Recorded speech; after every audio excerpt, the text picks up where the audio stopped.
জগন্নাথ দেবের রথযাত্রা ঘিরে ভক্তদের উন্মাদনা থাকে তুঙ্গে। এবারও তার অন্যথা হয়নি।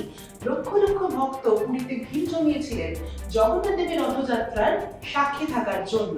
1971 সালের পর এই প্রথমবার পুরীতে দুদিন ধরে রথযাত্রা পালন করা হয়, ফলে ভক্তদের উন্মাদনাও ছিল দ্বিগুণ।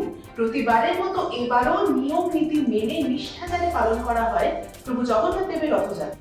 কিন্তু হঠাৎই তাল কেটে যায় মঙ্গলবারের একটি ঘটনায়। সোমবার পুরী মন্দির থেকে বেরিয়ে রথ পৌঁছয় গুন্ডিচা মন্দিরে, আর তারপর যাত্রা শেষে রথ থেকে নামানোর সময় বলরামের বিগ্রহ পড়ে গিয়ে ঘটে যায় চরম বিপত্তি। আর এই ঘটনা ঘটার সময় সেখানে ভিড় ছিল কিন্তু চোখে পড়ার মতো। এই দুর্ঘটনায় আহত হয়েছেন 9 জন, যার মধ্যে 5 জন গুরুতর আহত এবং হাসপাতালে চিকিৎসাধীন। পুরীর রথযাত্রায় যে সেবায়েতদের উপর জগন্নাথ, বলরাম এবং সুভদ্রার বিগ্রহ রথে ওঠানো এবং নামানোর দায়িত্ব থাকে, তারা সাধারণত যথেষ্ট দক্ষ এবং অভিজ্ঞ হন। কিন্তু তা সত্ত্বেও এরকম ঘটনা কিভাবে ঘটলো, এ নিয়ে কিন্তু ইতিমধ্যে প্রশ্ন উঠতে শুরু করেছে। এই ঘটনায় ইতিমধ্যে শোক প্রকাশ করেছেন ওড়িশার মুখ্যমন্ত্রী মোহন চরণ মাঝি।